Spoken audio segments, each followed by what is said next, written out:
Hi, everyone. Good afternoon or good morning, depending on where you are. Thank you so much for joining us today for our OVW webinar on the impact of Texas's Senate Bill 4 on immigrant survivors. My name is Kelly Byrne. I'm a staff attorney at ASISTA Immigration Assistance, and my pronouns are she and her. I'm excited to be joined for today's webinar by four wonderful colleagues, three of whom are based in Texas. Would you all like to take a moment to introduce yourselves? Sure, thank you, Kelly. My name is Katharina Dechert. My pronouns are she, her, and I am the Houston Policy and Advocacy Manager with the Tahirih Justice Center. I've been with Tahirih since 2016, working as an advocate, Department of Justice accredited representative, and now on the policy team. Hi, everyone. My name is Lluveras. I work at the Texas Council on Family Violence, where I focus on issues of immigration and economic justice. Hi, good afternoon, everyone. I'm Molly Voyles. I'm the Director of Public Policy here at the Texas Council on Family Violence. Been here almost 18 years and had the privilege of being an advocate here in Austin prior to that. It's nice to see so many familiar names here today. Hi, y'all. I'm Leah Ocasio, she, her, ella. I'm a staff attorney here at ASISTA, where I've been since January 2022, and prior to that was in direct services. Nice to see y'all. Thank you all so much. Just a few housekeeping matters before we get started. Today's webinar is being recorded, and the recording will be shared with all attendees in the days after the webinar. All of the webinar materials, including the slides, were emailed to attendees before the webinar. If you don't have the materials, you can feel free to request them by emailing ASISTA's program associate, Maria Lazarino. Maria's email is manager@asistahelp.org, and I'm also popping that in the chat box. As a reminder, ASISTA will not be offering CLE credit for today's webinar. As Mackenzie said, we do ask that you please use the Q&A box for any questions that you have during today's webinar. Please feel free to add your questions at any time, as we will be pausing periodically to answer questions. You can feel free to use the chat box to interact with each other, introduce yourselves as you're doing, to answer our questions, and to share any thoughts that you have during today's presentation. If we do not get to your question today, please review the last slide, which has information on how to get in touch with ASISTA for technical case assistance. We do ask that you please refrain from asking any case-specific questions during the webinar. And in the audience today, we have attorneys, advocates, law enforcement officers, and prosecutors. And without further ado, let's get started. Next slide, please. So we're going to start off with a poll, and we're wondering where in the country you all are located.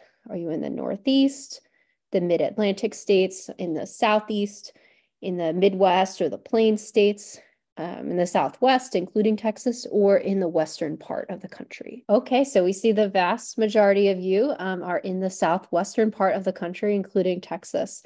So welcome and thank you for joining us today. Next slide. Thank you. So for our learning objectives, after participating in this webinar, attendees will be better able to understand the scope of Texas's Senate Bill 4 and its impact on immigrant survivors, to advise immigrant survivors on the latest Senate Bill 4 updates, as well as their rights during interactions with law enforcement, and to understand intersections with federal laws. Next slide. So we're going to start with a discussion of the actual provisions of Senate Bill 4, as well as some litigation that's been going on around this law. We'll talk about the impact on immigrant survivors, some on-the-ground updates, some practice tips for family law and immigration practitioners, and questions and answers and takeaways. Next slide. And I think this is Katharina. Thank you, Kelly. So we're going to get started by digging into one of two SB4s that the Texas legislature passed last year. This one on illegal entry and reentry was passed in the Texas legislature's fourth special session in 2023.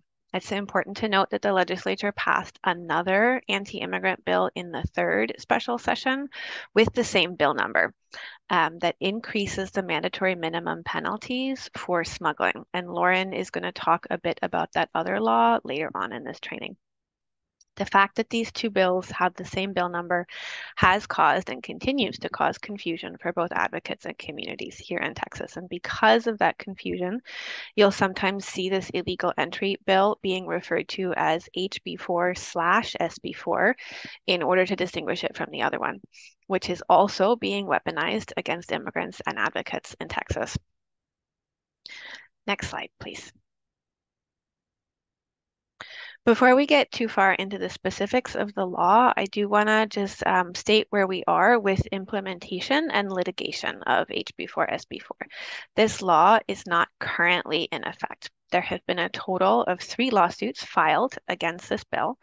The first 2 were filed in December and January, and that was by the ACLU and Texas Civil Rights Project, representing organizational plaintiffs, followed shortly by the Department of Justice. And those 2 lawsuits were consolidated in January.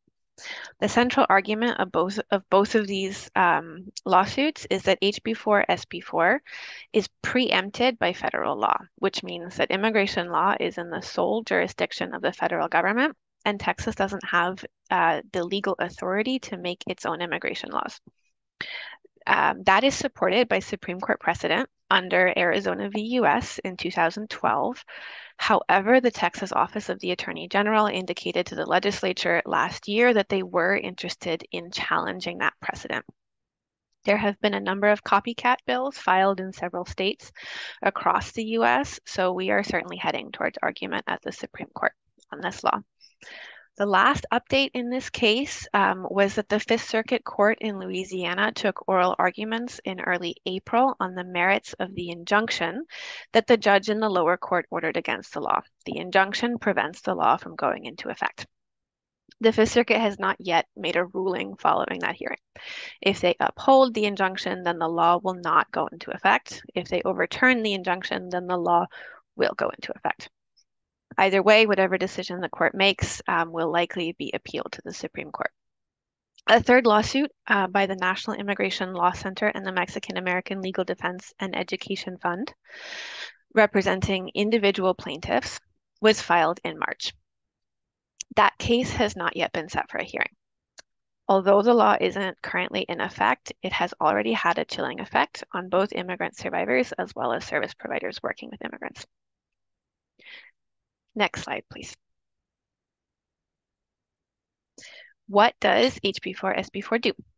This law creates 3 new crimes that can only be committed by non-US citizens and creates a mechanism for Texas to issue and carry out its own removal orders.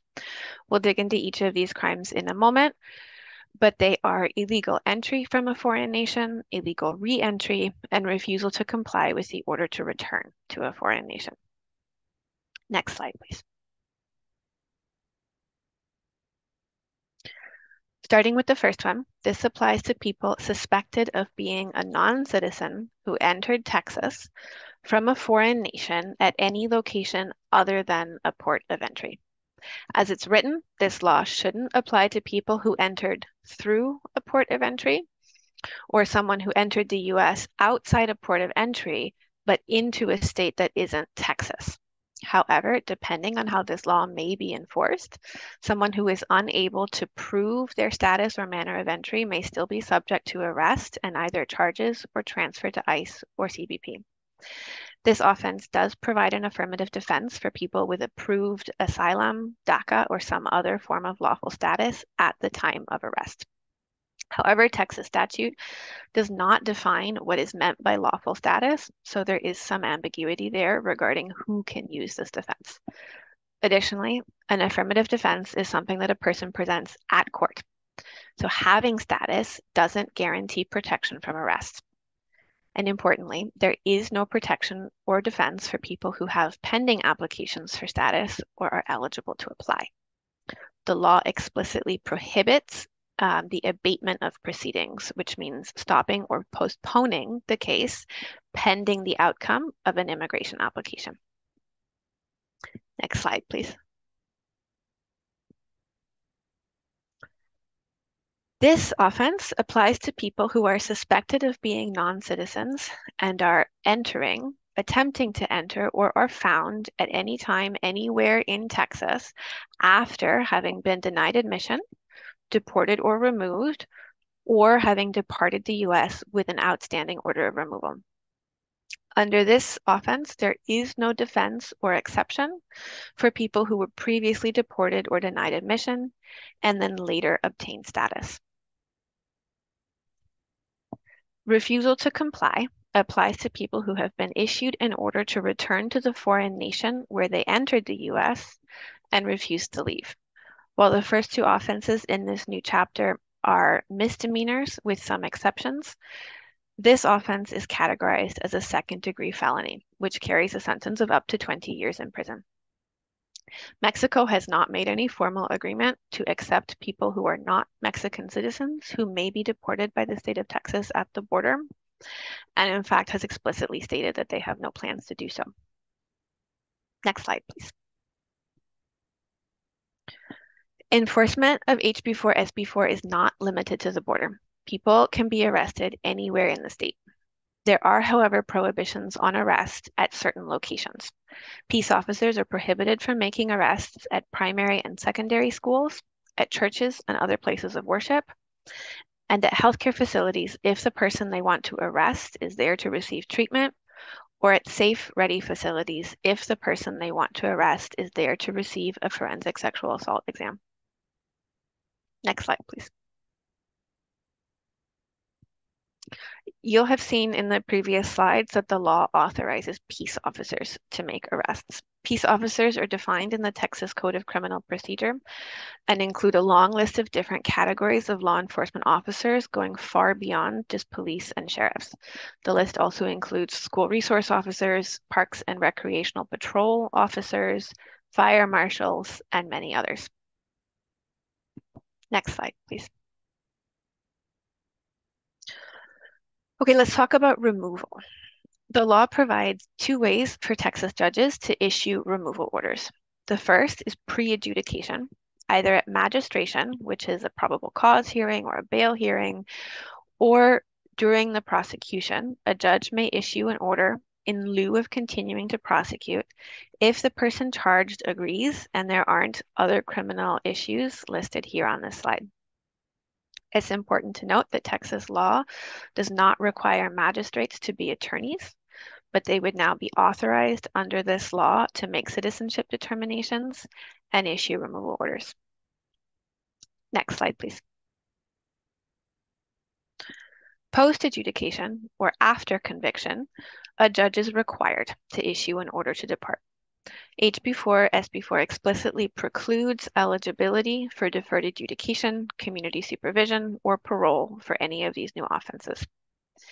The statute does not have much to say about how removals will work. What it does say is that in issuing an order, the judge is required to specify the manner of transportation of the person to a port of entry and the law enforcement officer or state agency responsible for monitoring compliance with the order. Then, within 7 days after an order is issued, that law enforcement officer or agency is required to report the issuance of the order to the Department of Public Safety for inclusion in the computerized criminal history system.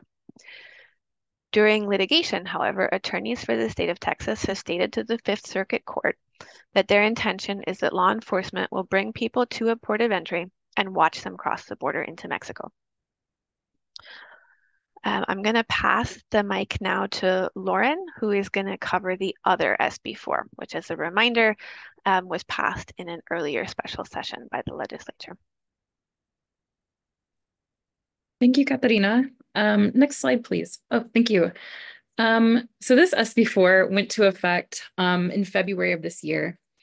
It increased the mandatory prison sentence for anyone convicted of smuggling to a 10-year minimum, with a 15 mandatory sentence if the smuggling offense conviction the area occurred in an area where a disaster is declared, or it could be reduced to 5 years for someone who cooperates with law enforcement or smuggles people who are within their extended family. This sentence includes a 5-year mandatory minimum for someone who is convicted of operating a stash house.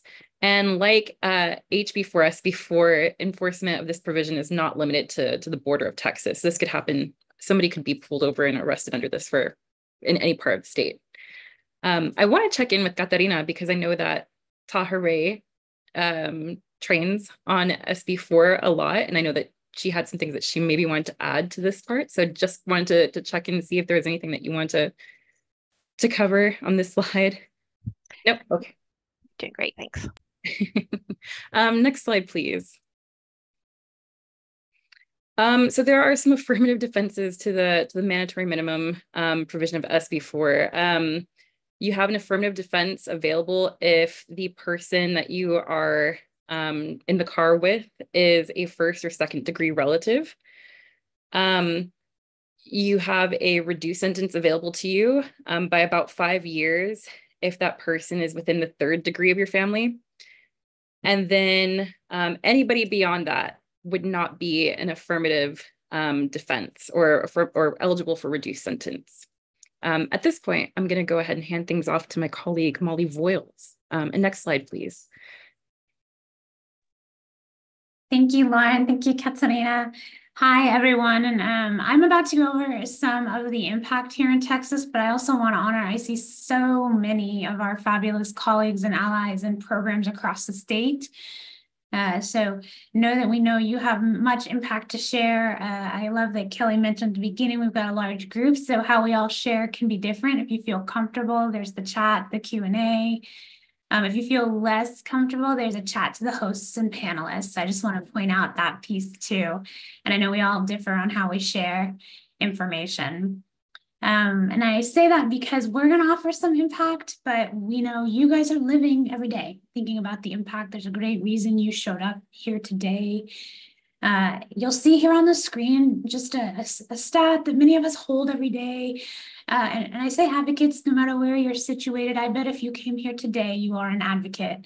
And the first piece is to really think about the magnitude of the impact of what Katharina and Lauren just offered, right? We think we really appreciate the technical information being offered because that's what's going to help us move through it. But we also want to hold that day-to-day feeling every advocate in the state is having of fear, of uncertainty. And then because you're advocates, you know that if you feel it, an immigrant survivor feels it far more. And that is, of course, our ultimate fear is that access to services. And so y'all have sometimes heard nationally that 1 in 4 folks are a survivor. I also want to say that means we may have fabulous survivors in the room. So taking care of yourself as we go through this next part, which will be quite hard. And here in Texas, it is 1 in 3.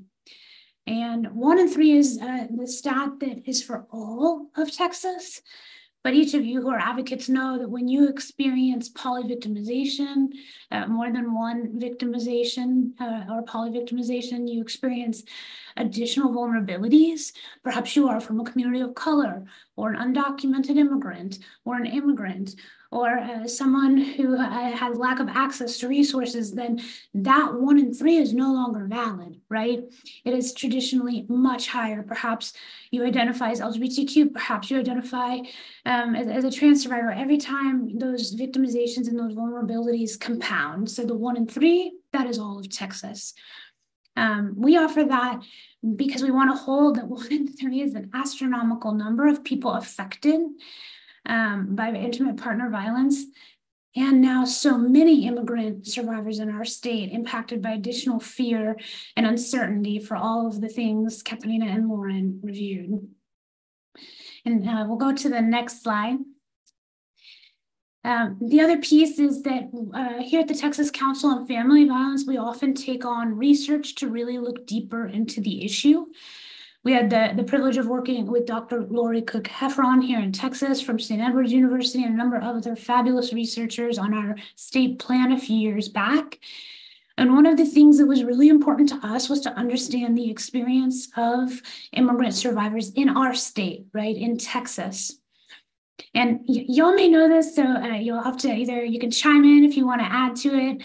But when we think about supporting immigrant survivors, it's really important that we think that it is almost these multiple concentric circles of violence and experiences of trauma that have occurred typically before an immigrant survivor would ever seek services or remedies in our state. So we are seeing from research, and again, I know this will hold true for many of you experts, that many immigrant survivors already experience violence in their home country, war, displacement. Then you have the additional vulnerability that happens when you are escaping violence in your home country or your state.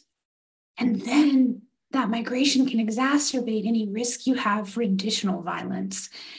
And I think holding that when we hear all those fabulous technical pieces we need to hear, that a survivor who might want to seek services and now is concerned has likely had this pretty serious impact already to their lives and to their families' lives. That information was work we did a number of years ago, and we are sitting here today and we know our state is different. For the laws that are created, for everything that has happened, if you are a Texan, around the winter storms and the pandemic. And so the Texas Council on Family Violence took a step back after the passage of this law. And as an advocate at my heart, I have been 18 years out of being one directly. And so being 18 years out means I am no expert on what this impact would be in a program.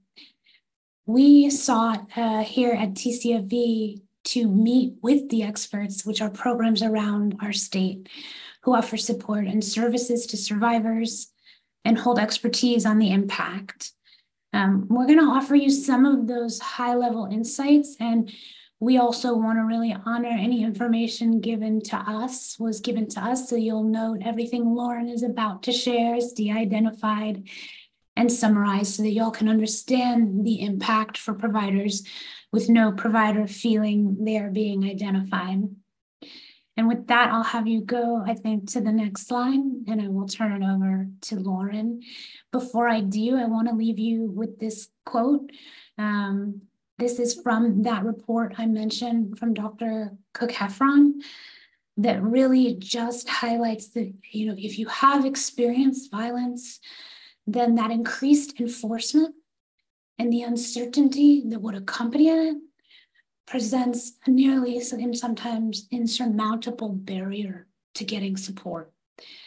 And so Lauren will go through some of the individual concerns, but that is the net impact in our state to this legislation. And with that, I will say next slide and give it to Lauren.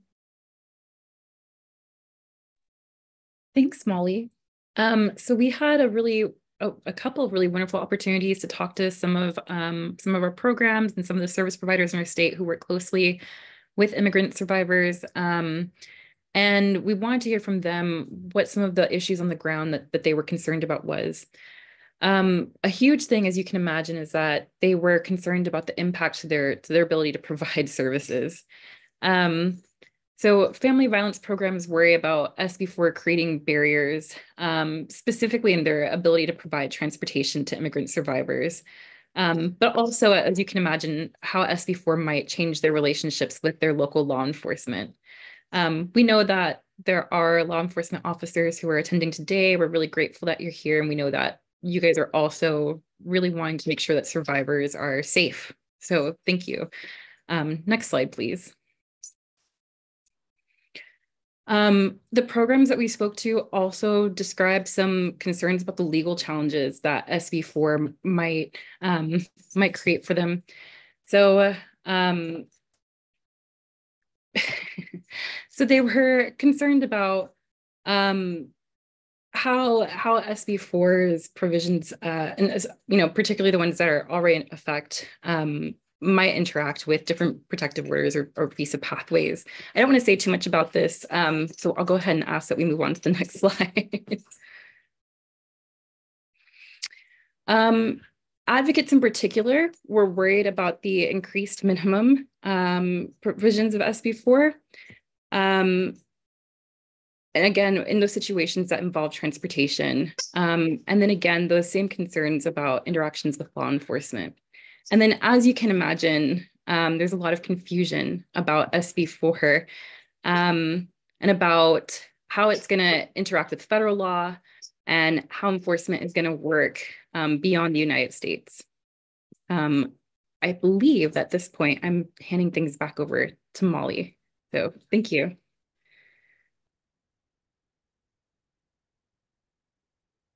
Thank you, Lauren. I don't think this is me, though. Thank you. So, Katharina, I'm sorry. That's okay. Thank you. So you guys have all heard from Molly and Lauren about what advocates working with survivors are concerned about with these new laws and what parts of these laws are causing confusion for both advocates and survivors. I want to go into some detail now about some of the legal and logistical issues of these laws and the specific impacts that they could have on immigrant survivors. In order to understand those impacts, however, we need to take a step back and understand how these two new laws fit into the wider context. Since 2021, the state of Texas, under Operation Lone Star, has been arresting migrants at the border and prosecuting them for state-level offenses. Counties participating in Operation Lone Star receive state funding and increased state troopers from the Department of Public Safety and the Texas National Guard to arrest people of crossing the border without authorization. They are then prosecuted under state law, primarily trespassing and smuggling, and then turned over to Customs and Border Patrol. Operation Lone Star has relied on racial profiling, has fueled the mass incarceration of Black and Brown people living near the border, has been plagued by due process concerns at every stage of prosecution, and has led to the deaths of dozens of people through high-speed chases and dangerous border barrier infrastructure, which is the concertina wires and the buoys. It has also fundamentally interrupted access to the asylum system while people languish in state jail facilities or are deported before ever having an opportunity to claim a fear of return to immigration authorities. And while the operation targets immigrants, a significant number of the people charged with serious offenses through this initiative are U.S. citizens. The operation has cost taxpayers in Texas an estimated $10 billion so far. We hear from defense attorneys working on Operation Lone Star cases that probable cause for arrests under OLS include justifications such as somebody who, quote, smelled like an immigrant, or that having an undocumented person in the car is presumptive smuggling. Many of these cases are not holding up in court, yet the impacts of criminalization to the people arrested remain. And so these laws that we're talking about today and the other legislation passed in 2023 not only expand the reach of Operation Lone Star, but also codify the state's role in immigration enforcement and cement under Texas law the racist conflation of immigration with criminality. Next slide, please.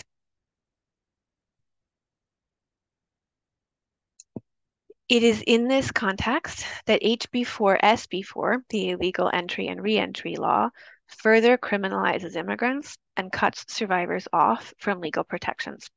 Both laws open the door to widespread racial profiling and questions about people's immigration status at any interaction they may have with law enforcement. For HB4 SB4, we know that enforcement will look different in different parts of the state. If it is allowed to go into effect, communities with a heavy Operation Lone Star presence will see much more systematic arrests and deportations than communities that are not participating in Operation Lone Star. Additionally, there are many logistical and legal challenges to implementing this law if any part of it is allowed to go into effect. Due to the vague way that some of these offenses are written, as well as statements by legislators which indicate legislative intent, advocates have raised concerns about ex post facto enforcement, which means charging someone with a crime for an action that wasn't illegal at the time that that action was committed. That is unconstitutional, but because of the way the law is written, could still result with people who should not be prosecuted under this law facing arrest and possible deportation. Next slide, please. For survivors, especially, this law is going to make it harder to access legal protections. State criminal arrests and deportations will prevent people from getting access to asylum attorneys and filing an asylum application.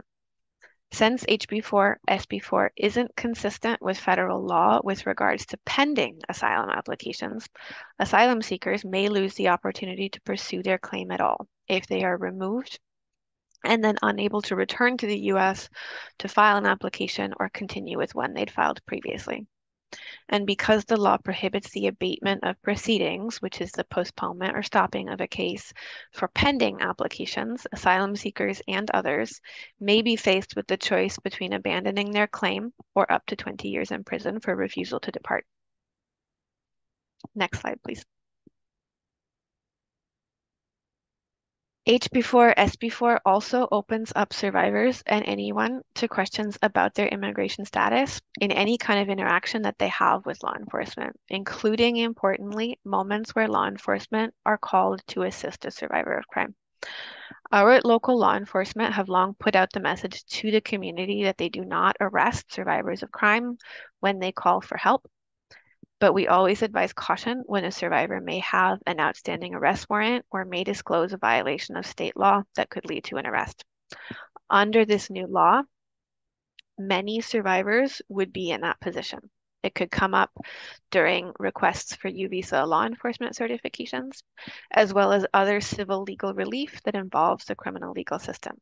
We've heard family law judges in Texas wonder whether they will now have an obligation to refer a survivor for prosecution if they learn during a protective order hearing, for example, that that survivor has violated this Texas law. Next slide, please. There is also a risk that HB4 SB4 will lead to the deportation of people who have status. Immigration law is complex, and asking magistrates and criminal law judges to become experts in immigration law in order to make status determinations may lead to US citizens and others erroneously receiving removal orders and being deported. Additionally, remember that the illegal re-entry offense criminalizes anyone physically in Texas if they've previously been denied admission or deported without any express exception, which means that a survivor who was deported in the past or requested admission at a port of entry and was denied, but later obtained status that allows them to live lawfully in the US, could still be subject to arrest, prosecution, and possible deportation. Next slide, please. We've seen a massive increase in the climate of fear. Both of these new laws have caused a rise in fear and misinformation. There is a lot of information out there about these laws and about immigration law generally, and not all of it is good information, which makes it really important when supporting survivors to ensure that they have accurate information about immigration law. Additionally, immigrant survivors would face a higher risk of enforcement under this law, which gives them good reason to be hesitant to call the police or pursue a legal remedy, and enables those who commit harm against immigrants to further exert control and perpetrate violence. Finally, like Lauren mentioned earlier, community-based organizations are also fearful and are wondering whether they can continue to provide services to immigrant survivors in this climate.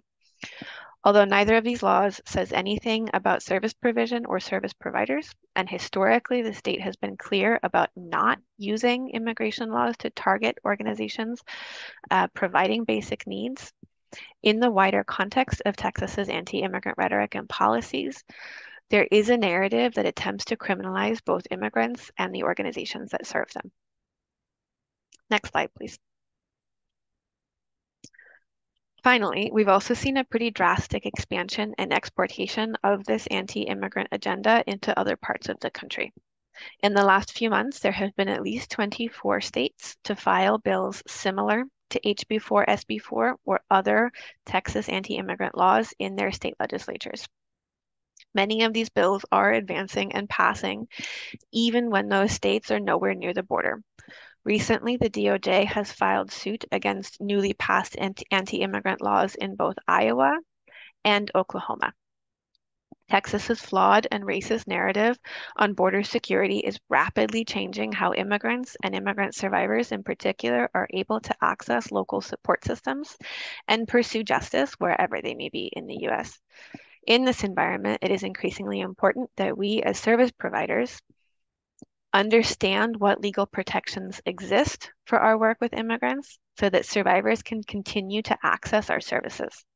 And the rest of this training is going to dive into some of those important protections.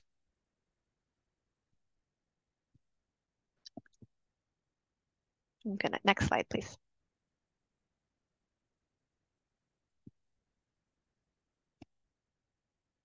Going to pass the mic back to Kelly. Thank you. So we have a second poll here, and Katharina was just talking about these copycat bills, and we're wondering if you are outside of Texas, are you seeing bills that are similar to either of the Texas SB4s, so the enhanced penalties for smuggling, or these provisions that allow state law enforcement to essentially act as deportation officers? So just yes or no, and then if yes, please let us know in the chat.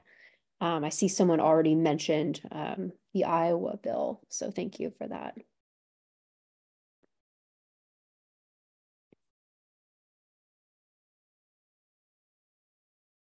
Someone's saying in Georgia, they're seeing it as well.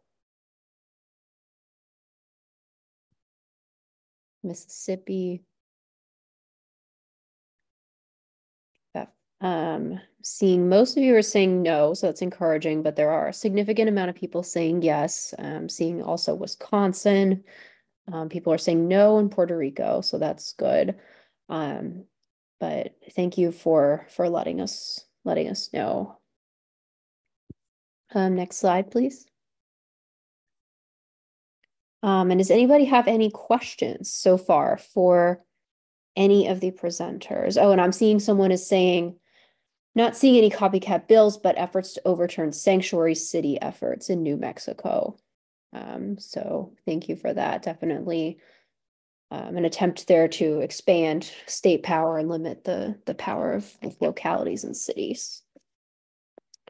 So if you have any questions, please feel free to put those in the Q&A box, and we'll wait about a minute for folks to do that. And if we don't see any, then we'll move on. I see a question in the chat. Just a reminder for the future, try to put them in the Q&A box, but where we have a question about what are some of the safety planning tools that you have offered to advocates who are safety planning with survivors? Any of the Texas folks want to control?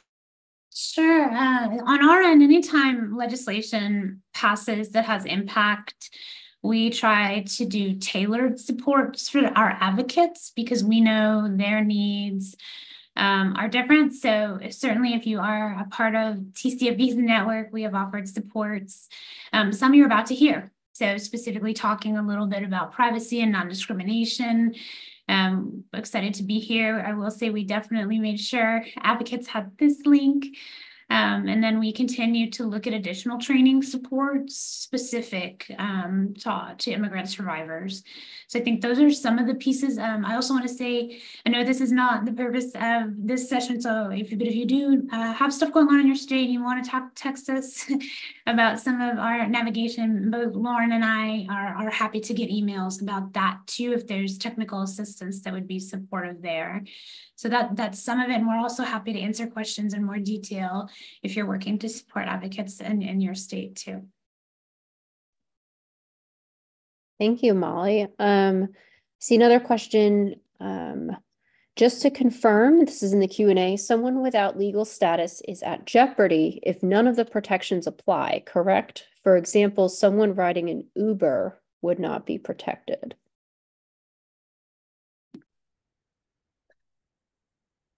I assume that this is about the smuggling law, but if I am misunderstanding that, please correct me. The affirmative defenses and the reductions for family members would not apply to somebody driving an Uber. The smuggling statute is very, very broad and could potentially apply to somebody riding in an Uber. And then I see a question in the Q&A. What is the effect of SB4 on protective orders?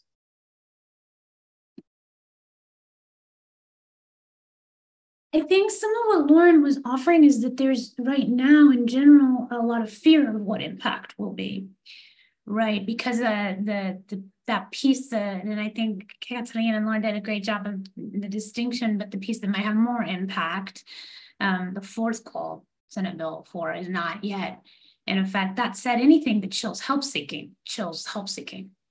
And protective orders are often accessed in systems that many immigrant survivors already would have held hesitation. So anything we would have would be anecdotal.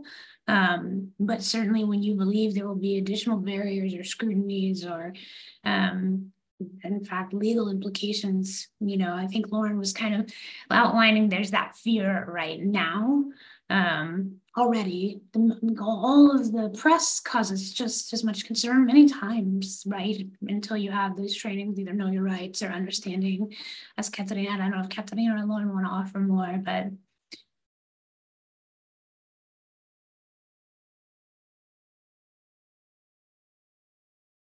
Thank you. And then there are a couple questions in the chat box. So one is, what types of resources are there for immigrant survivors who are facing this law?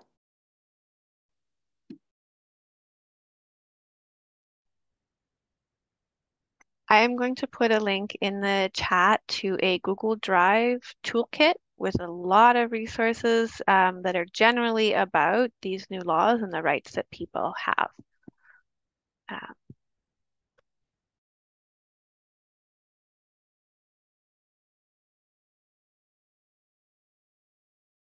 Thank you so much, Katharina. And then we can also send that along to people when we send the recording after the webinar.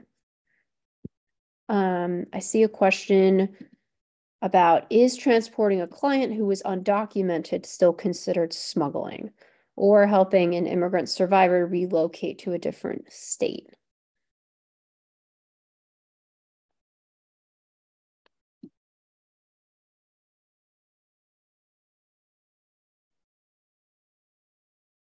I think that depends on how the definition of smuggling is interpreted. I know that there have been some legal experts who have said that they do think that the smuggling could include transporting someone who is undocumented. Have you all heard of any prosecutions for attorneys transporting clients or advocates transporting clients?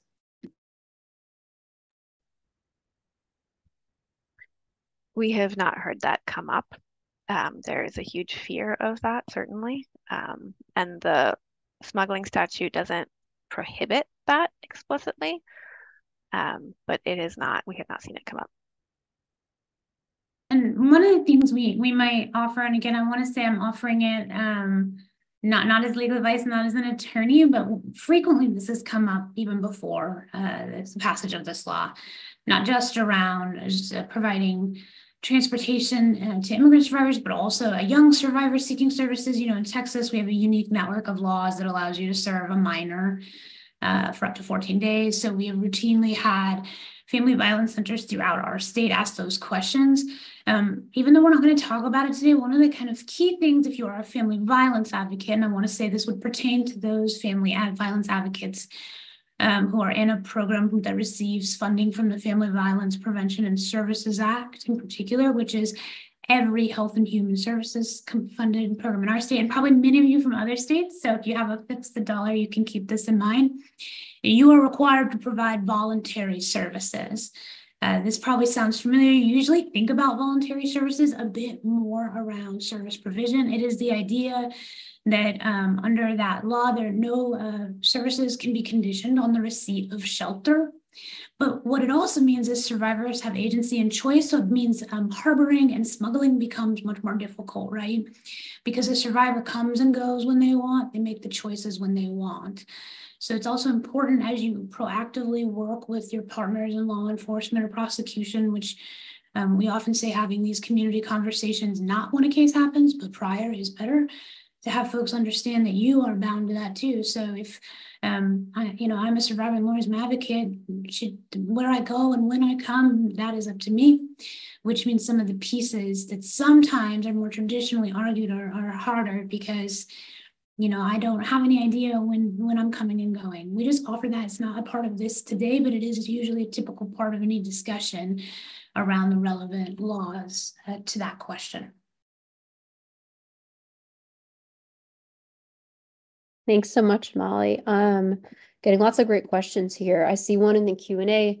Does SB4 prohibit harboring immigrants? So for example, an undocumented family member who is staying with you.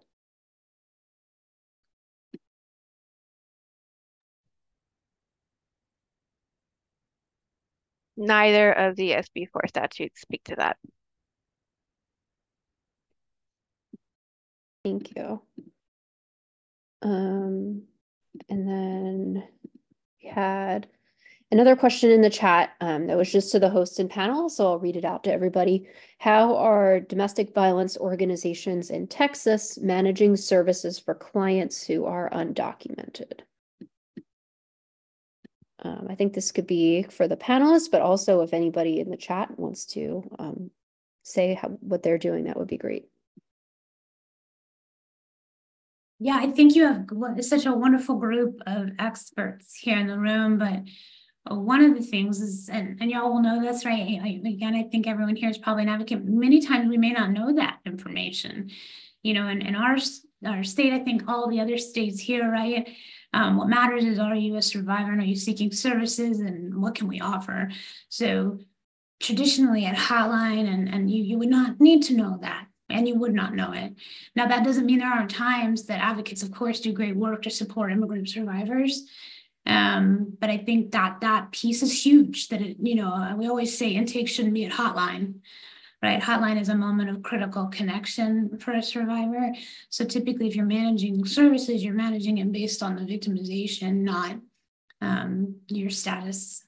So that's just one piece to keep in mind, and we always urge people, and I think everyone here knows this. I'm saying something I think all these advocates know, but that minute you have to make a call to a hotline is sometimes truly a minute. And if we start asking detailed questions, it also can really look like we are screening services out. And then we have truly amazing advocates, again, some names I see here in the chat, who are offering great services and tailored supports specifically around legal rights and remedies available to immigrant survivors, right? So keeping in mind, part of it is making those connections. I don't think it answered everything, but we do want to put that out as a part of thinking about how services are supported. I also, again, want to remind it's not in effect, right? So certainly you've got one of the SB4s, but we hope everyone's keeping in mind right now what a credit to ASISTA and grateful to everyone here that we're having this proactive discussion, but it doesn't mean we need to make any shifts now while things are happening. We want to make sure to be mindful of it, so that we're ready and prepared and understand, but just wanted to highlight that piece too. Thanks so much. And I just see a question that came in. I'm sorry if you addressed this already, but are there any current or pending court cases or challenges to both or either of the SB4 laws we should be paying attention to the outcome? So Katharina had talked earlier in the webinar about there's a few court cases right now that have been filed against the SB4, HB4, so like the removal portion of the law. One was filed by the US Department of Justice, so the federal government, saying that, this law is unconstitutional, was only the federal government has authority over immigration. There have also been some that were filed by some nonprofit groups. One of the cases, there was just, Katharina was saying, oral argument in the federal Fifth Circuit Court of Appeals. So the lawyers for both sides argued for their position in the case, and that was in early April. And so far, there has not been a decision on whether the district court's decision to pause the law, whether that should be upheld or not. So right now, the status quo is that those removal provisions are not in effect. But I would say definitely try to keep an eye on what happens with that Fifth Circuit case, because there could be a decision any day now at this point. I don't think there's any challenges to the smuggling provisions. Is that correct? Right, Katharina shaking her head no. That is correct.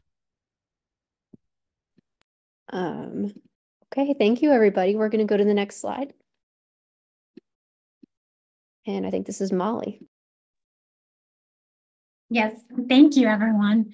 And yes, thank you for the great questions. As my colleague Lauren mentions, advocates always have the best questions. So we appreciate that. We're going to talk a little bit, and I think it was well set up that we're going to talk about some of the rights and protections, and y'all started already asking questions about the navigation family violence centers have. I want to say up front again, because of the ongoing court pieces, I'm not here navigating exactly how these will apply, but we also want to make sure that the federal statutes we think are relevant and potentially state privilege laws are at least cited and mentioned here for everybody today. Y'all probably know this, but just so we make sure we don't give you acronym soup, we're going to talk about the Family Violence Prevention and Services Act, or FIPSA, and the Violence Against Women Act, VAWA, primarily, though certainly we'll also mention the Victims of Crime Act, or VOCA. Very rarely does a federal law work in our favor to make things a mirror, but they did around non-discrimination and confidentiality, which is great. So we did not put on the screen every single citation because VAWA and FIPSA have worked meaningfully in this area around confidentiality to ensure that it's a bit more streamlined so that if you receive one fund source or the other, it will still be applicable. Before we get there, and I know you all know this, but we want to make sure we ground ourselves in why these are so important. When I think about privacy, sometimes we describe it as like an umbrella of the privilege and confidentiality laws that are afforded to a survivor. But it also is what a survivor chooses to tell us, right? I often will give the example, like I could have told you what I had for lunch today, but I didn't. And that is my privacy to disclose or not. We emphasize that because we want everyone to know that no survivor needs to tell you anything about their status. It is completely their choice what they offer to you and when they offer it to you. Should they offer you detailed information, which so often is a part of family violence services, because each of you is pretty amazing at making connections to provide support to survivors. And then it's really important to know the confidentiality and privilege laws that may govern your state. We want to hold the why. And again, I'll admit I started a long time ago as an advocate. I had a mother who was an advocate, so I credit her with me being here. But it means, at 8 or 9, I was in a program that was in a home. And you don't ever forget that the reason behind privacy is that someone you love has committed a crime, right? And you might still love them too, right? And they might know everything about you. And I often say, if you ask your best friend or a loved one, do they know the first concert you went to? Do they know your mother's maiden name? Do they know your son's birthday? Yes, right? Which means all of these privacy pieces are so important.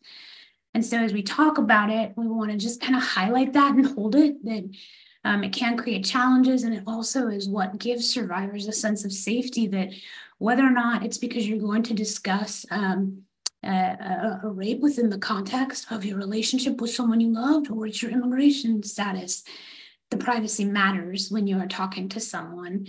And I heard someone say this, and I won't say it correctly, but there's no other place where a crime like this can occur in a home and we don't take it seriously and we don't follow up and we don't give every protection possible.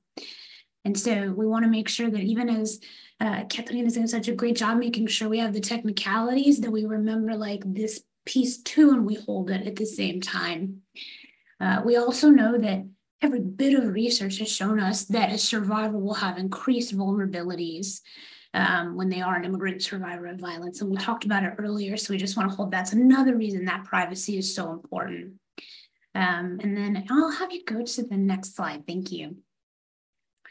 And so the kind of first piece we want to hold here is if we've got that remembrance of why, which I know y'all do, but just making sure we all hold it, that we also keep in mind, like, a victim of crime has the right to emergency aid, right? And that is what a survivor is a victim of crime. And I think sometimes, well, I won't spend a ton of time thinking about how patriarchy affects crimes and intimate partner violence, but if we just kind of pull out and say that's what this is, right? This is a crime. It has occurred, and this person is seeking urgent emergency assistance. They may choose any form of help seeking, but if they're choosing a family violence center or rape crisis center or whatever that might be called in your state, that's what we might call it here in Texas, then they deserve that, and they can seek other reliefs. And so we want to offer that up front. We also want to say, for many years, again, and I'll say rape crisis centers, domestic violence programs, family violence centers, whatever your state may have, they have often been deemed safe spaces, because the knowledge is you should be able to go somewhere when that crime has occurred that's intimate to your family and your home. Next slide, please. So the first thing we want to kind of ground in, it was a question someone kind of asked earlier, is around service and service access to immigrant survivors. You'll see on the screen, I just gave a definition of non-discrimination as commonly used in the statutes. This, you'll see in a moment, the direct language from each of the statutes I mentioned, VOCA, VAWA, and FIPSA. But all of these prohibit, and when I say prohibit, anyone who receives the funds from making decisions about services based on national origin, and you'll see in a minute, on immigration status. So if you are a program around the state receiving those funds, you've been told, you know what? You can't consider that to withhold services. Now, again, I see so many names, none of y'all would, but it's really important for our partners to know we are charged with that too, right? A lot of this feels like, yeah, of course, but it also gives us a great ability to talk with our partners about the laws we are under.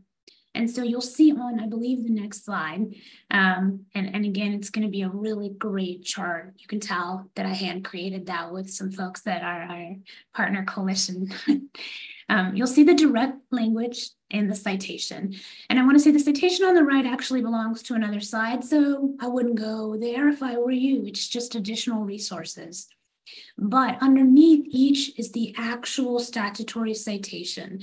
And we went ahead and put this together a long time ago for advocates so that you wouldn't have to poke around, because each one has just a little bit of nuance, but all you'll see is very specific that it is without regard to the victim's immigration status.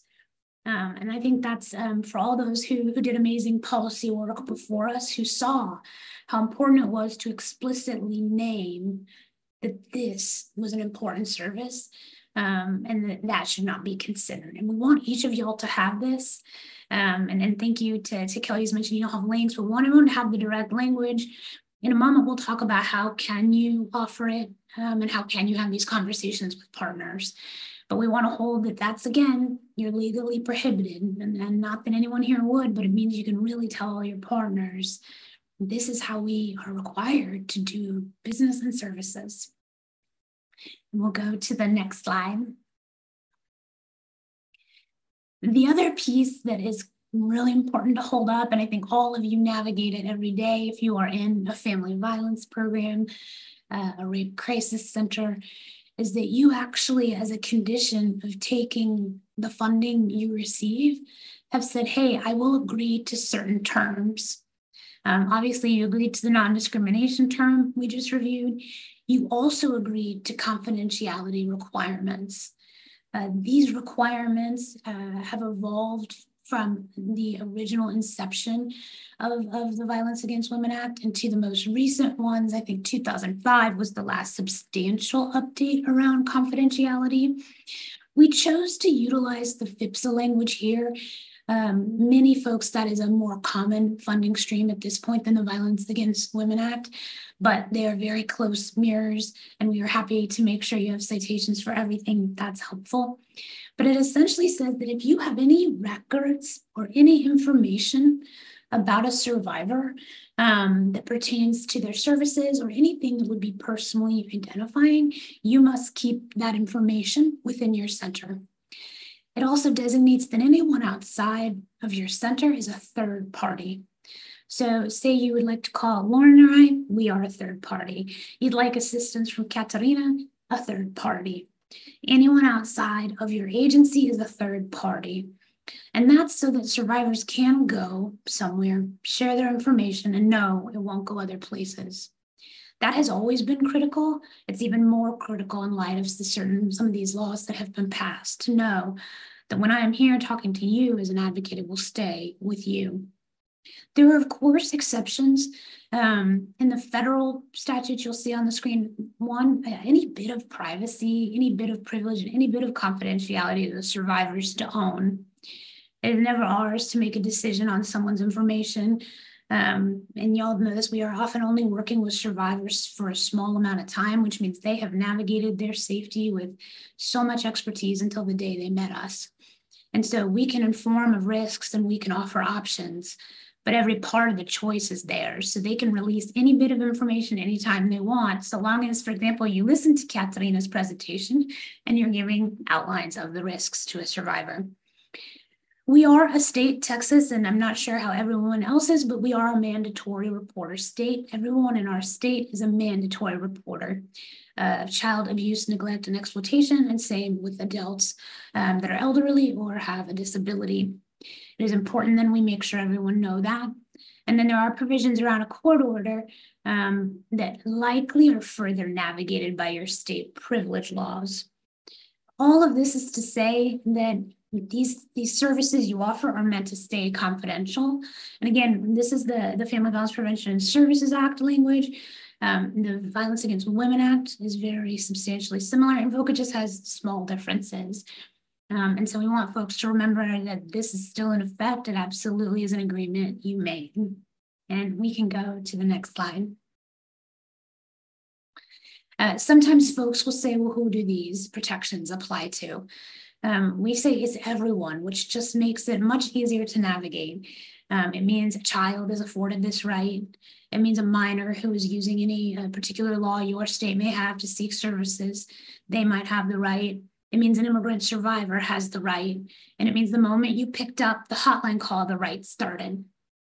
So it's not the day I see you, it's not the day I meet you, it's the day you call the center.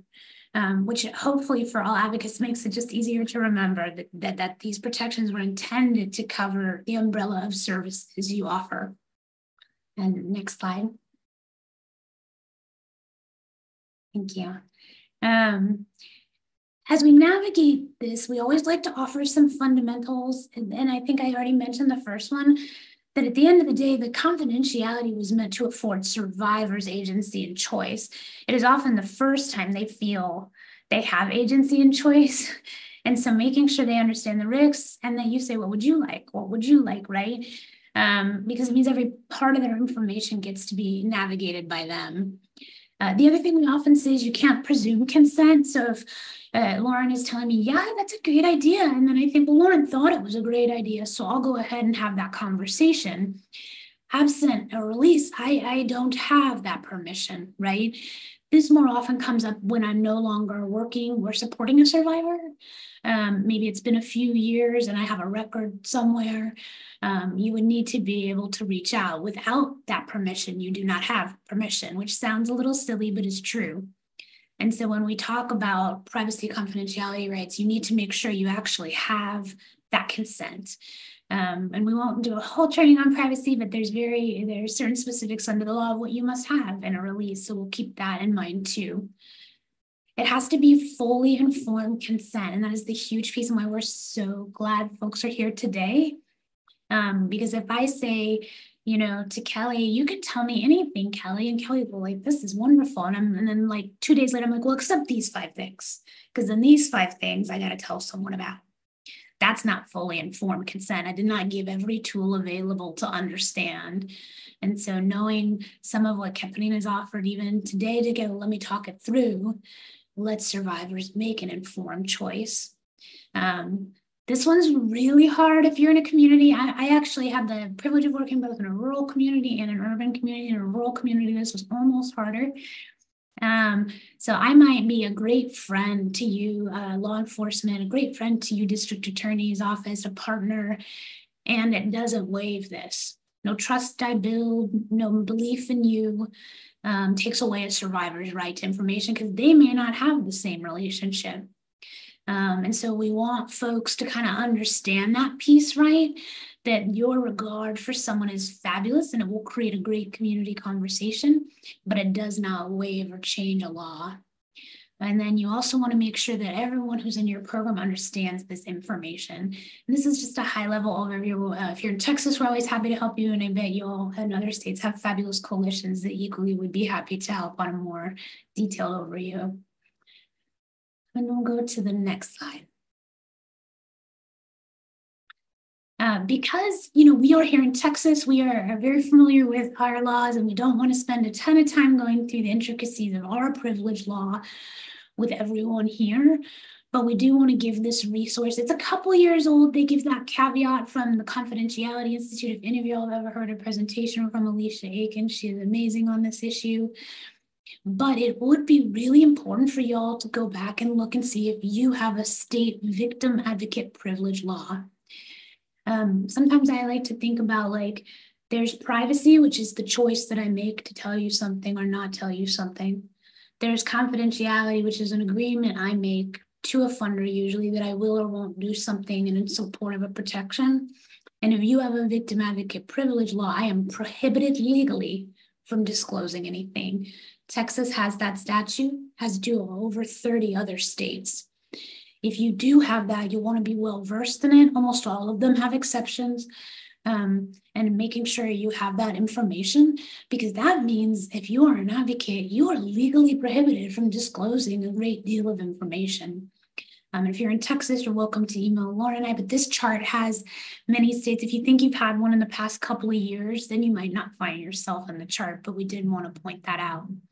And for many of you, you hear about attorney-client privilege a lot. I like to think of privilege as the circle of us talking, and what we say falls in the middle, right? And if I reach it out, I can't always get back what's in the middle. And so that's why those effective consents, the releases are really important, because once the middle opens up, I don't have as much control about what's going there. And again, that control, it's the victims. They get to decide, they get to know, and they get to make the choice. We'll go to the next slide. So, and this is truly applicable right now in Texas, but always. One of the things that I think can be hard is, and y'all may have heard in the past, sometimes you say, well, I can't confirm or deny, and that did not help anyone. What we want to make sure folks understand is that we understand they're doing a job, they are under the same laws. They might not be doing a job they like or want to do, but it is a part of the scope. And it also doesn't change our laws either. So having proactive conversations in your community about non-discrimination, about confidentiality, about privilege. If you don't do it before an individual case, it's always the survivor who will suffer, right? We don't want it to be a discussion live on the day someone shows up. So making sure folks understand that. And then this sounds almost naive, but making sure folks understand it means we literally have the same alignment on what we're doing. Many folks in systems believe Department of Family and Protective Services, which is what Child Protective Services is called here in Texas, their job is supporting families, and it is, and so is ours. And it looks different how we do it. How we support families is privacy, non-discrimination, and confidentiality. How they do it is something else. And so having that discussion to make sure folks know that in a lot of ways our goals align, it's just the nature of what we do is different. And having that conversation in advance, particularly in light of Senate Bill 4, will be really important. If you have a good enough relationship, ask them what they will do. Ask them what they plan to do on implementation. If you have that colleague you trust, being able to have those conversations in advance will be huge. Next slide. And I think with that, Kelly, am I giving it to y'all? Yes. So this is Leah. Thank you. So we'll get into some tips for family law practitioners. Next slide. So we wanted to start with an important reminder that a person's immigration status is not relevant to the determination of their rights in family law or order of protection proceedings, but their status their children's immigration status and even that of their abuser might be relevant to their own goals and to attorney strategy. So this relevance isn't saying that disclosure of their immigration status or whatever relief they might be pursuing is necessary, though sometimes that might be the strategy, and that's a case-by-case evaluation. But this to say that their status and of their abuser or children might inform what type of case they pursue, and when they decide to pursue that, and what orders or agreements they will seek or accept. It's important to have these conversations with the individual to know what their goals and concerns are, to better advise them on what would be the best option for them or their family in family court. That includes knowing how the abuser, opposing counsel, or the court itself may factor in any information about their immigration status or pending or desired immigration relief if that information is obtained or otherwise disclosed. This is also important so that you're not taking actions that would cut off potential immigration relief options that may be available to the survivor. Next slide, please. So by working with survivors, many of you are already aware of how power and control dynamics play out in courtrooms and court proceedings. When the survivor is an immigrant or non-citizen, there is an added layer to this, as we've discussed throughout this session as well. So abusers may try to use a survivor's non-citizen status against them in court proceedings, and or to appeal to biases against immigrants.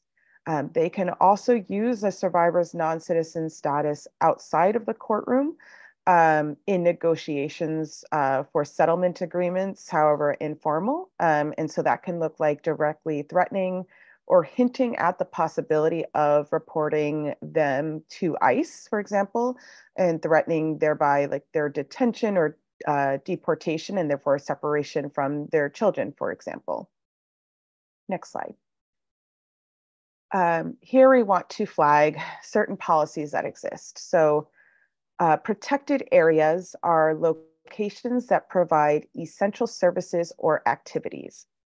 DHS officers, the Department of Homeland Security, they're instructed to refrain from taking enforcement actions at or near these protected areas or locations. So there are exceptions to this, but those are usually national security threats, imminent risk of death or violence, or some higher level of threat. Protected areas include schools, medical or mental health care facilities, places of worship or religious studies, and social services establishments, and among other examples.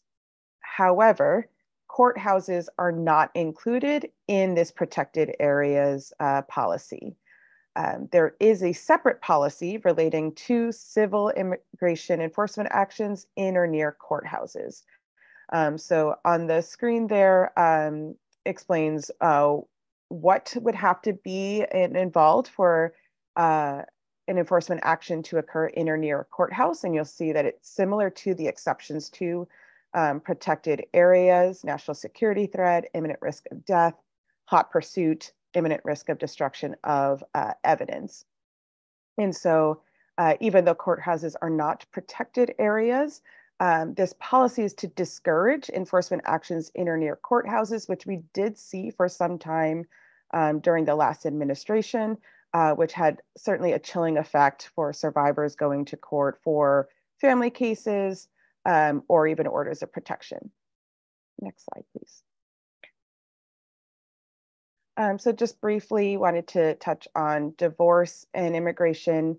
So things that are important to know in these cases are certainly the survivor's immigration status and their children's immigration status, and knowing whether that is dependent on the marriage, and relatedly, whether there are any pending applications for relief, immigration status that will be affected by terminating that marriage.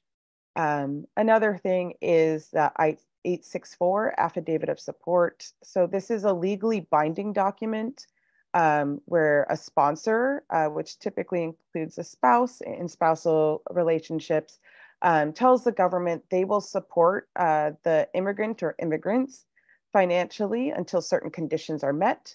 And if not, so say that immigrant ends up needing public benefits, the government can require the sponsor to pay back any of those benefits used by the immigrant.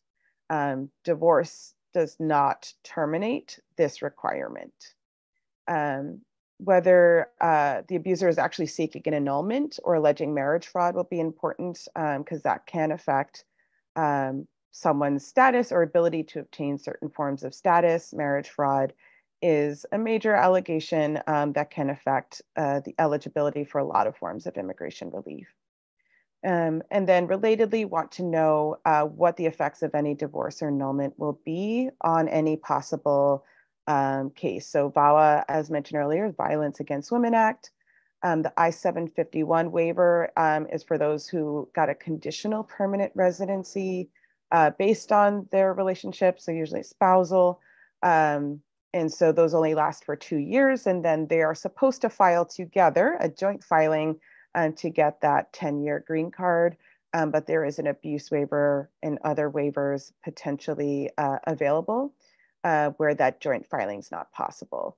But they will still need to show that they married in good faith, and so want to know what's being alleged in proceedings such that it wouldn't affect their immigration process. Next slide.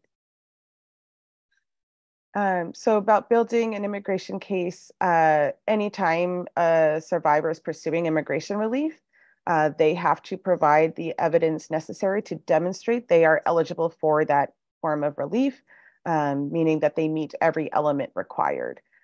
So for example, in some cases like VAWA, that means proving not just a legal marriage, but a good faith marriage, meaning they didn't marry for immigration status. If the basis is domestic violence, they will have to show that as well. The abuse, battery, depending on what form of relief they're filing for. Sometimes they'll have that evidence necessary, and certainly statements that they can provide are evidence, but there might be other documents that they aren't able to obtain because of the abuse primarily. And so one way to consider obtaining these documents is through the family court process itself. So for example, in a divorce settlement, can you request that the abuser provide certain documents that could be helpful in the case? Sometimes the proceedings themselves require certain proofs. Maybe the divorce proceedings require proving that there was a legal marriage in the first place. Does it require somebody providing proof of their identification to start a case? Save that too. It might be in way two, where abusers are holding on to the survivor's documents to request the return of those documents, either by agreement or by court order if necessary. You might want to consider as well, in some states, individuals are allowed to request copies of spouses' birth certificate if they're still legally married. And so if the form of relief they're pursuing, like VAWA, requires a showing that the abuser is a US citizen, you might want to do that before divorce is final, make that request. Again, you can request certain documents through a settlement or final order, but you want to consider whether that in it of itself will raise any flags to the abuser or the court that the survivor is trying to get documents that could help them in an immigration case. Sometimes when they get that idea, then they start making those threats or taking actions that they think could harm the possibility of the survivor obtaining any sort of immigration relief. Next slide. And so I want to touch quickly too on custody and child support. So just reiterating that immigration status shouldn't be relevant to whether a non-citizen can receive primary or sole custody, and the parent who is a US citizen or has legal status doesn't have to have legal custody to file for benefits for the child, which is something sometimes people say, like they need to have custody. because they're the one with status and they can help the child that way. But it's important to flag that there are a lot of biases and misunderstandings about immigrants, and that often comes up in these types of proceedings. So for example, they can claim, or the court might believe, that a non-citizen is more likely to leave the country and take the child with them, essentially believing that they're going to kidnap the child, and might therefore have stricter orders in place. They might claim the child is at risk living with the non-citizen parent, because the non-citizen could be removed at any time, meaning the child will be abandoned. And I've actually heard of people make this argument in court, trying to keep the immigrant parent from getting any custody of the children. They might also highlight the non-citizen's inability to obtain or maintain employment, because they aren't legally authorized to work, and say that they're avoiding a responsibility of providing financial support, or saying they aren't capable of caring for the child for that reason, and therefore they should have sole custody. Another possibility is that findings of abuse, we know those can impact custody decisions.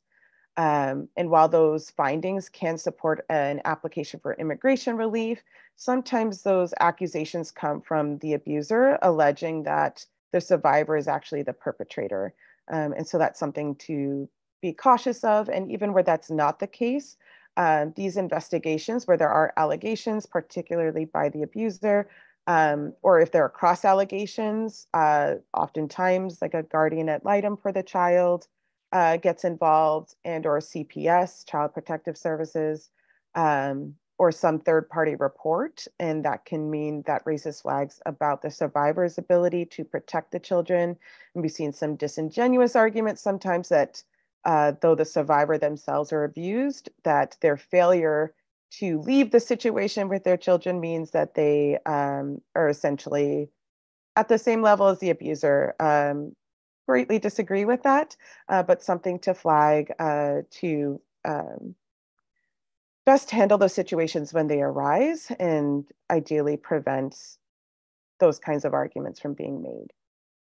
Child support, just want to flag here, if it's the non-citizen who must pay, any willful failure to pay can affect their ability to naturalize. Next slide. And just wanted to make a quick note about a potential form of immigration relief that's available to certain abused children. It's a two-step process. So the first step occurs in family court, and then the second step before immigration. And so if a child and under 18 or 21, that depends on state law, if they have been abused, abandoned, or neglected by one or both parents, they can potentially pursue the special immigrant juvenile status.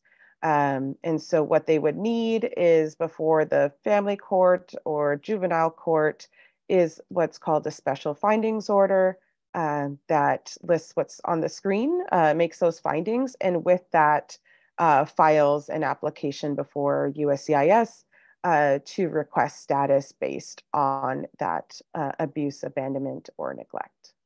And so just wanted to flag that possibility as well, that can help children in these difficult situations. And with that, I'll pass it to Kelly. Thank you so much, Leah. Next slide, please. And I think this one slide here is for Molly. Yes, thank you. And I appreciated Kelly asking earlier if anyone might be looking at this in their state. These are just some things that we would have folks have their eyes on. And I also will reiterate, our information will be at the end. So we're also happy if you have more detailed questions to answer them, either Lauren or I, although I'm sure Katharina would probably say the same. We always say, really consider any item proposed in your state and how it aligns with your mission and how it will affect survivors. We know sometimes difficult calls will need to be made, but if we continue to hold all that we've said here today about the kind of core need for immigrant survivors to be able to access services, that often aligns directly with all of our missions. And so making sure as you look at anything coming through your state, that's a huge part of it. And then I think sometimes, and perhaps I am often most guilty of it, having worked as an advocate since I was a child, we have these just these intersections in our mind all the time, right? And it feels so very obvious what we know and what we see. I won't name a bunch of issues here today because I know we have a specific topic, but the pieces we've gone over around the vulnerabilities of violence, the lack of access to remedies, the threats of deportation and fear that are routine and a part of the coercive control for many immigrant survivors, we need everyone to know that. So making sure whether or not you have something that you're having those conversations, right? With partners, with legislators, just making sure folks understand all that you know every day, because many people do not. And then we always recommend making sure that you are proactive and think about ways you can have language that might add exceptions. And I know exceptions can be hard too, right? Because what we want is access for everyone. But for many domestic violence coalitions or rape crisis centers or coalitions, making sure that as we're intersecting with the rights of immigrant survivors and the laws that might seek to hinder those, that we're vocal about safe spaces, that we are vocal about exceptions for those spaces, and that we make sure folks understand that we do not want any access mitigated through the passage of a law. And that is something we often do here at the Texas Council on Family Violence and definitely encourage folks to do. And I know sometimes doing policy work can feel hard, but what isn't hard is making sure everyone knows that it is much harder for an immigrant survivor who is seeking services, right? And so continuing to make those assertions. Next slide, and I will pass it back. Thanks so much, Molly. So some practice tips for the immigration lawyers in the room. One of the most important things that you can do as an immigration practitioner is to let immigrant survivors know, like folks have been saying, that these removal provisions of SB4 and HB4 are not currently in effect. And that means that, you know, right now, Texas law enforcement doesn't have the authority to refer non-citizens to state court for state removal proceedings, nor do they have the authority to forcibly return a non-citizen to Mexico pursuant to a state deportation order. While that could change at any moment, it is important that immigrant survivors know that these provisions are not in effect right now. If the removal provisions of SB4, HB4 do go into effect, it's important to remind immigrant survivors of those locations where state law enforcement is forbidden from conducting immigration enforcement. Katharina mentioned them before: primary and secondary schools, any house of worship, a healthcare facility if the survivor is at the facility to receive treatment, and places where sexual assault forensic exams are conducted if the survivor is at that location to receive that exam. Another important discussion topic with your survivor clients is the difference between where federal immigration enforcement can occur and, if SB4, HB4 goes into effect, where state enforcement can occur. Even if those removal provisions do go into effect, that doesn't change federal policies that limit where federal immigration enforcement can be conducted by either ICE or by U.S. Customs and Border Protection. Leah was talking about that guidance earlier. It is in your materials. And that guidance, it will remain in effect even if the courts allow these the state law to go into effect. And the federal protected areas are a lot broader than the state protected areas. So there's a lot more places where federal immigration enforcement is generally not allowed to occur.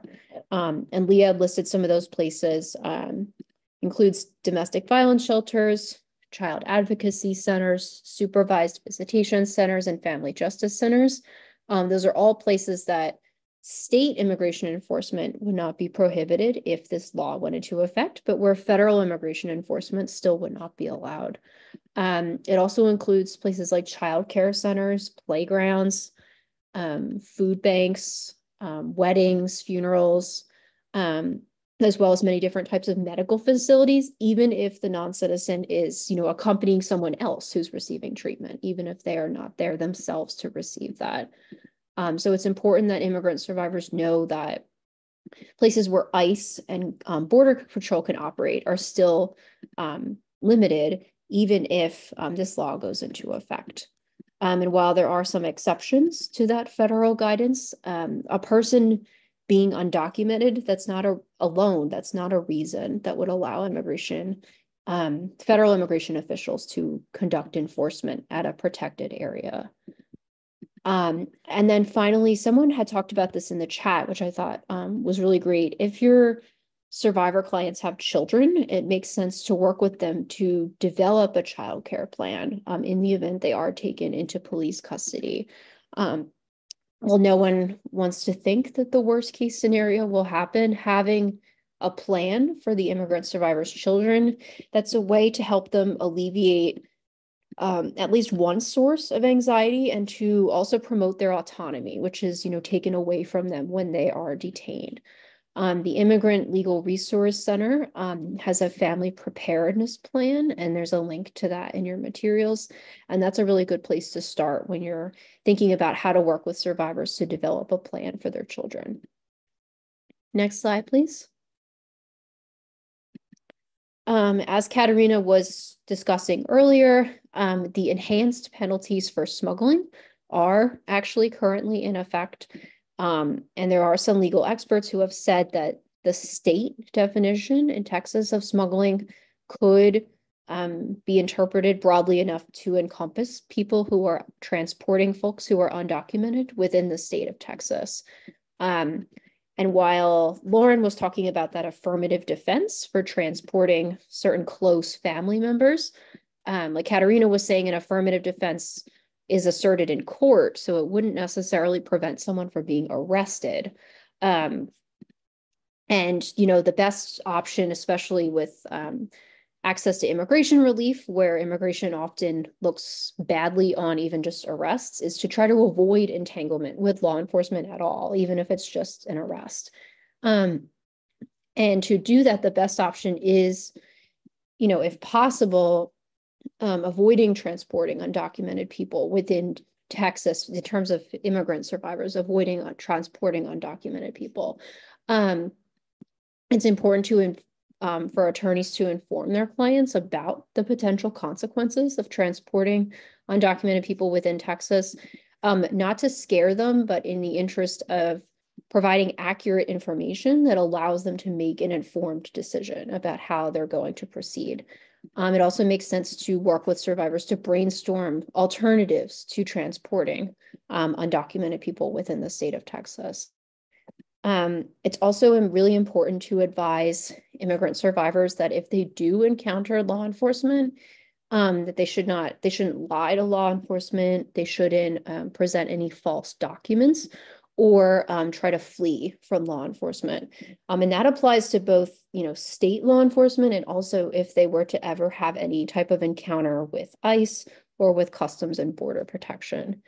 There is a right to remain silent, and immigrant survivors should definitely be encouraged to exercise that right, but there isn't a right to lie or to show false documents. And lying or showing those false documents can open that immigrant survivor to additional penalties and actually potentially prevent them from being able to access immigration relief in the future. And then fleeing from a law enforcement officer could, open them to charges of resisting arrest, which, you would want to avoid if at all possible.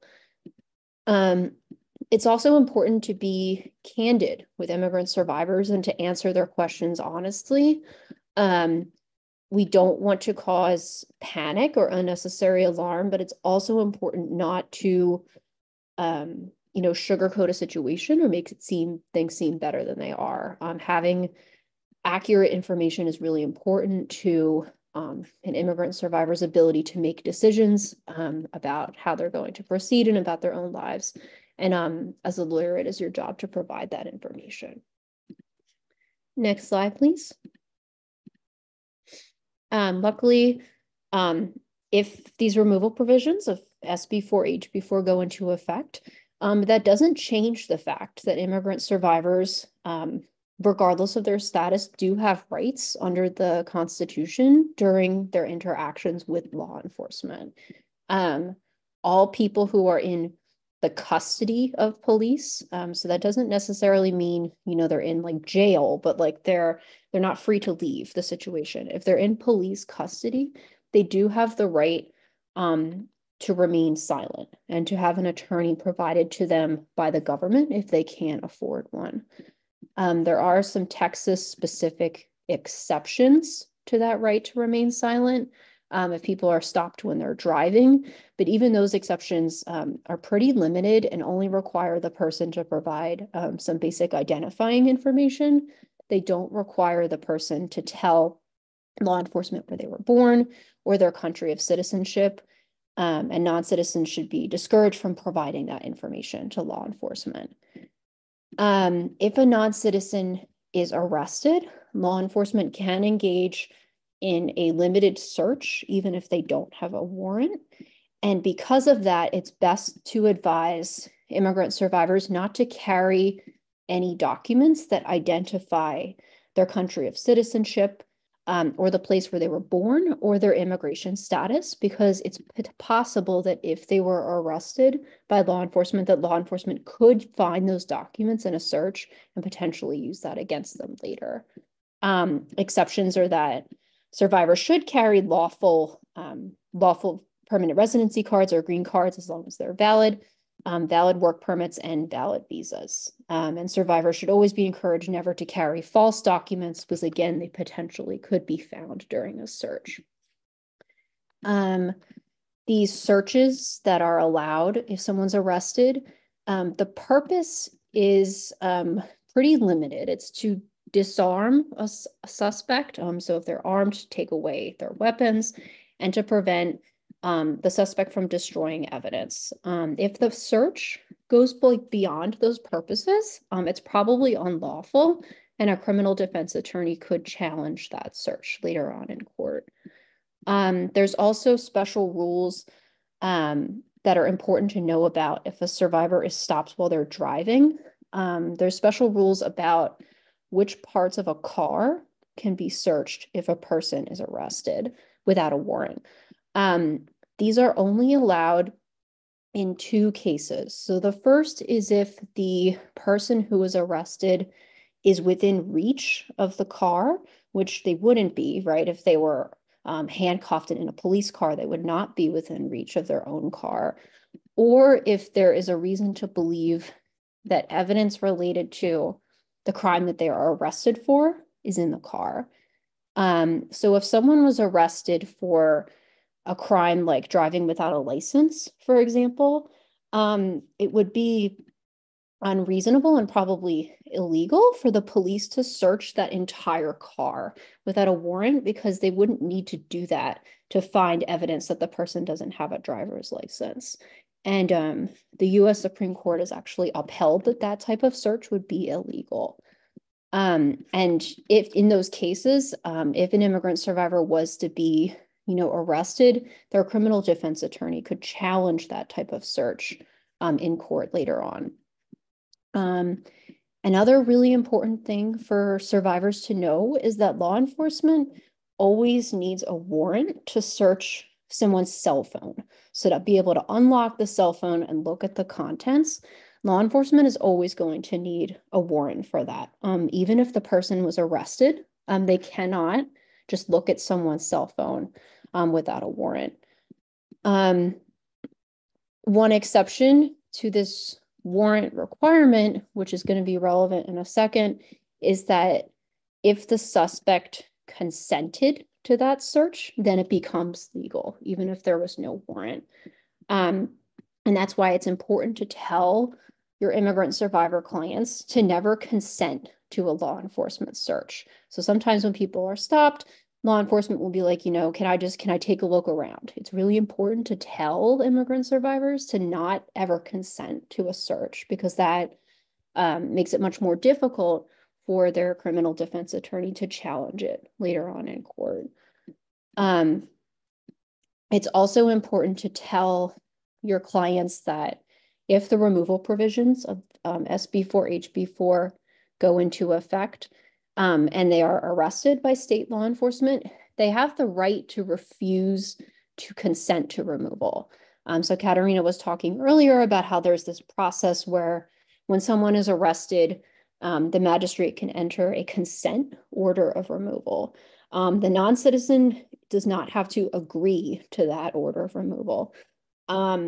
If they choose to challenge the removal, there is a possibility that they could have to spend time in jail while the case is pending. And some immigrant survivors, obviously might not want to do that, and that's up to them. But it's important for them to know that that no one can force them to consent to a state removal order. They do have the right to contest, to work with a criminal defense attorney who maybe could challenge a search that revealed that the person is undocumented. They have the right to challenge that removal and to try to stay in the United States and pursue immigration relief. In criminal cases, sometimes there's a lot of pressure to agree to something or plead guilty, and it's important for survivors to know that they're not under any obligation to do that. Next slide, please. And I'm curious to hear from all of you. How have you all been talking to immigrant survivors about SB4, HB4? What have you been telling them? Is there anything that you're hearing from survivors about their concerns about this law? And feel free to put your thoughts in the chat. Seeing someone saying fear about reporting to Child Protective Services. So that's the survivors are having that fear. It's about another 30 seconds to pop their thoughts in the chat. I'm seeing more. Thank you. Immigrant victims afraid to report new crimes. That's reflective of what other folks were saying earlier. Ability to report incidents of violence in reference to being asked about their status.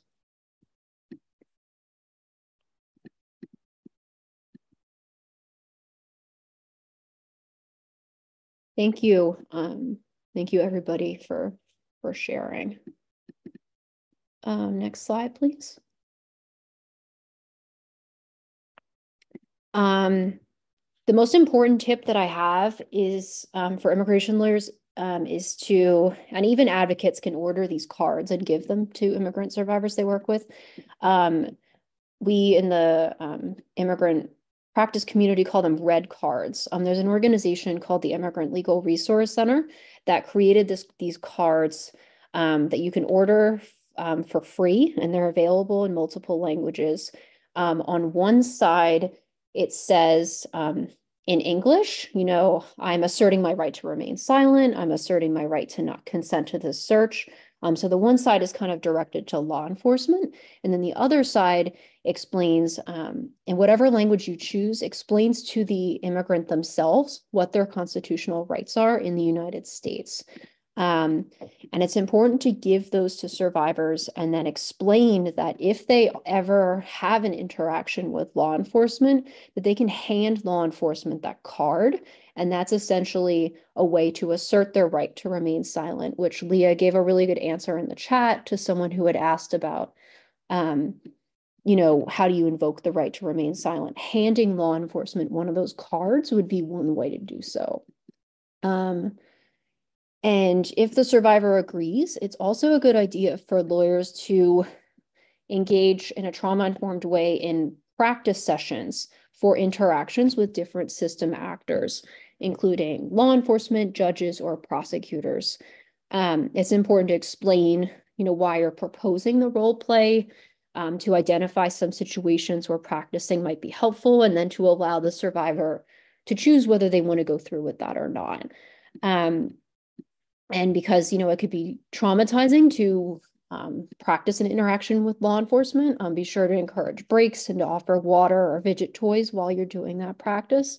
And if as part of the role play, you're going to be, if you're playing a law enforcement officer, for example, and you might be using some language that could seem hostile, it's important to tell the survivor about that in advance, and to tell them, that that's not your opinion of them, and explain why you're using that language.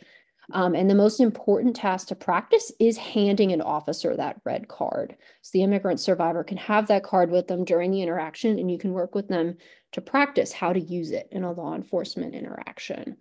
And if the survivor practices with you in advance, they'll be more prepared if they are ever confronted with law enforcement, and it's more likely that they'll be able to be in a space where they can assert their constitutional rights if they have one of those interactions. As a lawyer, it's important to stay informed on the latest updates on SB4, HB4, because things can change at a moment's notice. You might consider setting up a Google alert. You can also just check periodically what's going on with the laws. Pay attention to the news, national, or especially if you're in Texas, local news, or join local listservs for Texas practitioners. You also can contact ASISTA for technical assistance if you have questions, and it's important to always be ready to advise immigrant survivors about any changes in the law. It's also important to advise your clients that U visa relief for victims of crime, T visas for victims of trafficking, and VAWA petitions for abused relatives of U.S. citizens or lawful permanent residents, that those types of relief remain available, just even if this law goes into effect, and even if someone is arrested under this law. There's a lot of misinformation out there, and people might think that these types of remedies are no longer available, and that's not true. So it's important for survivors to know that those protections are still out there. It's also important to let them know that, as Molly and other people were talking about, that domestic violence and sexual assault services also remain available to them despite the existence of this law.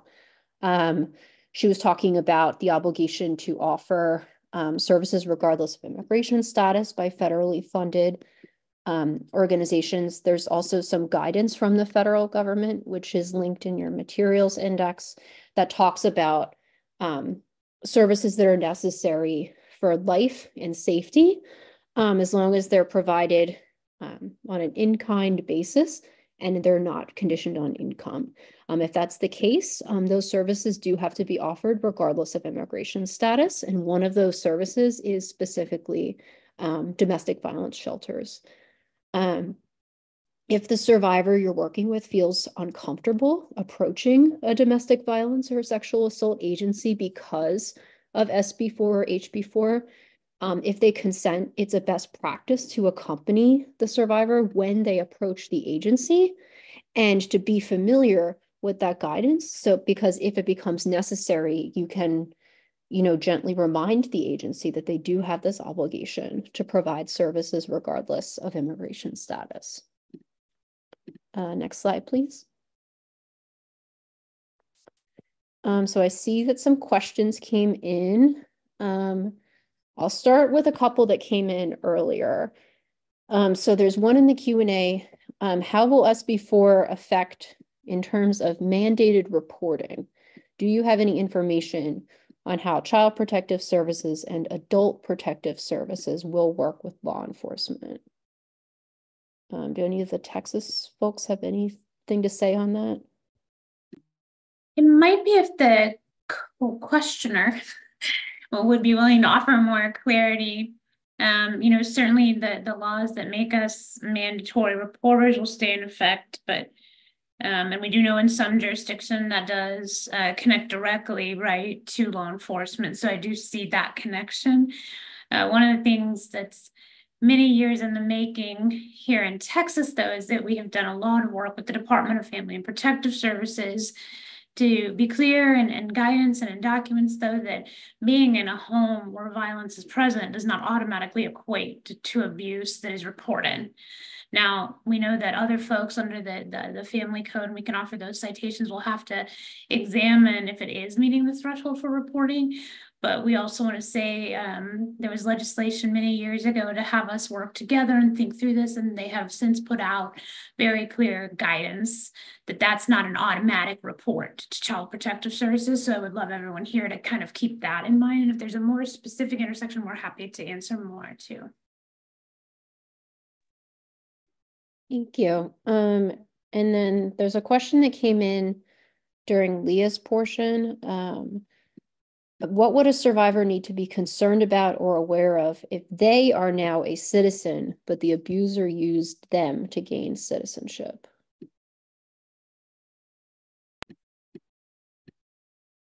Nothing comes to mind. Happy to be corrected. I think if there wasn't immigration fraud, so I guess I've been practicing enough where I've had a similar experience actually, where a client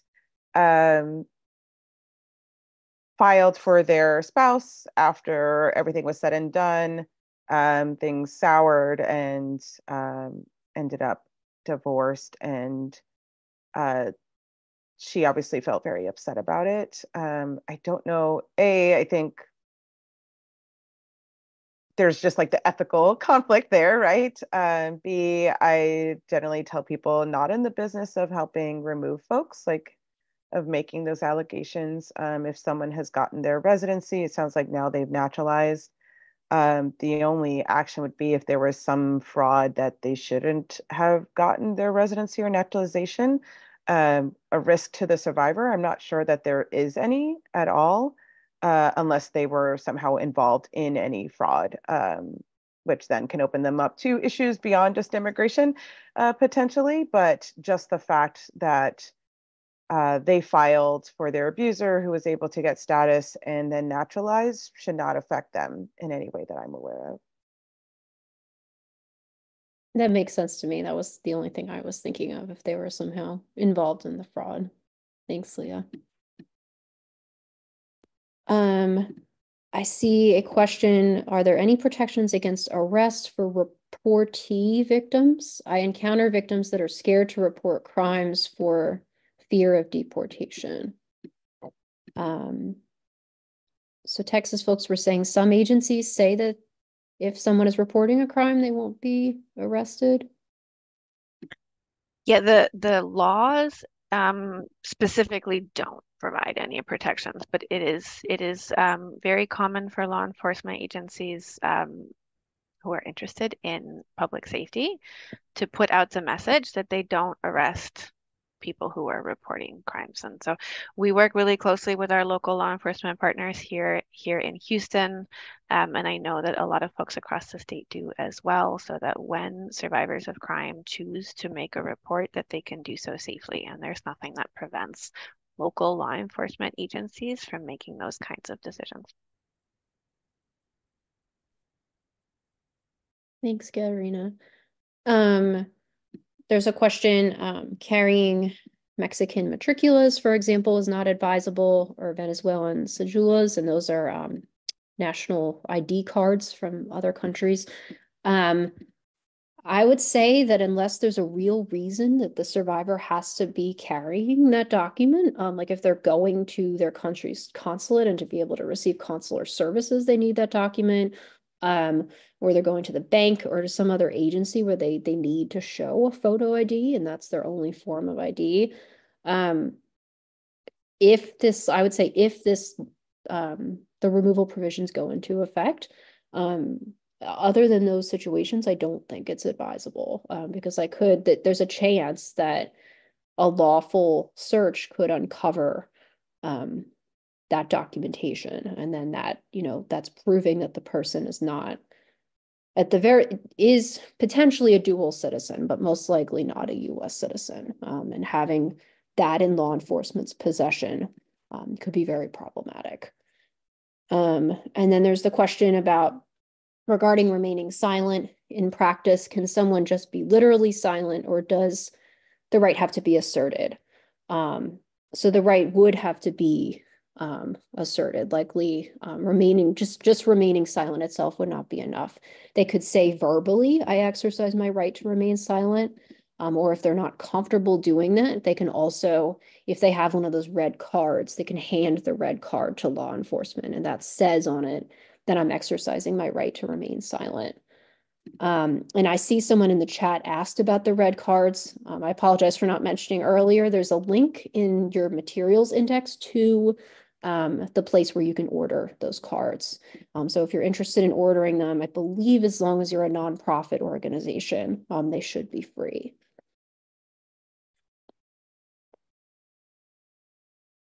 And I see Katharina answered the question about how likely is it that this law will go into effect. I am not seeing, I see, will recording be available of the webinar? Yes, definitely. Not sure exactly when, but it will definitely be available and emailed to all of you after this. Next slide, please. And just some quick takeaways. Texas SB4 and other anti-immigrant legislation, it criminalizes survivors and it negatively impacts community safety. The intimate partner violence services are critical and effective in supporting survivors. And even if SB4 HB4 is in effect, that doesn't change the fact that immigrant survivors do have rights under the US Constitution when they interact with the police. Next slide, please.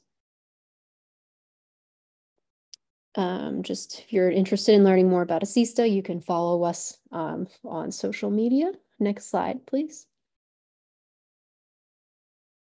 And we'd like to thank all of you for your really great participation. And thank you so much to my co-presenters for offering your expertise.